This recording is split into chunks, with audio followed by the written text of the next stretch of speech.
So I've been making games for about 20 years. I've worked on just about every platform since the Game Boy. And at Other Ocean, we've worked on a lot of games. Probably worked on about 120 games. The guys over here in the Emeryville studio have worked on games with Capcom like Street Fighter. Working with Paramount's been great. We really trust one another. So when we were setting out to do this game and do something a little bit different, they understood it 100%. We chose to go with 2D for War of the Worlds. We could have easily done a 3D side-scrolling game. This game is a love letter from us back to Flashback and Out of This World and Heart of Darkness. These games came out around 1991, and since then, the game industry has changed dramatically. Mike has managed to keep a really firm grasp on what made those games great. What gave those games a very distinct look was this method called rotoscoping, where they would actually film live actors against a solid backdrop and do all the moves in the game, and then draw over that. In today's gaming world, a lot of people use mocap, a lot of people use a lot of 3D models to do their animation. We felt that that just wasn't enough, so we decided to go ahead with rotoscoping because it's very specific to this style and to this genre. The other reason to go with 2D on a technical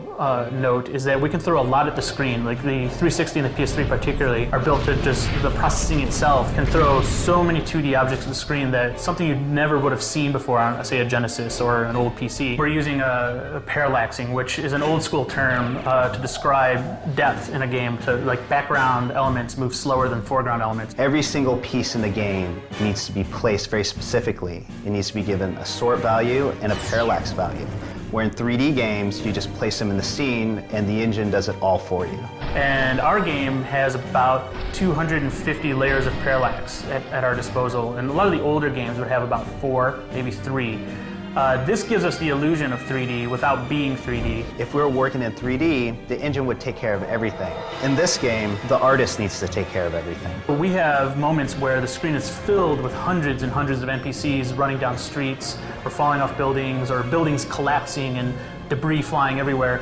That's just possible now, something we could never have done effectively back in the 90s. The Tripod Chase, it's one of my favorites because we really just wanted to show that there's just one man who doesn't have a lot, and he's just a regular human, and he needs to survive in all of this chaos. From day one, we wanted to create a game that was an homage to some of these older 16-bit style games. One of the best things about those games, you die often. If you get shot, you're dead. There's no health bar. This is more realistic. Because of that, the game is really difficult, and we as gamers appreciate that. I think we've got a very unique vision for this. It's a very unique game. I couldn't be happier with the way it looks and feels and the colors we've chosen for the game.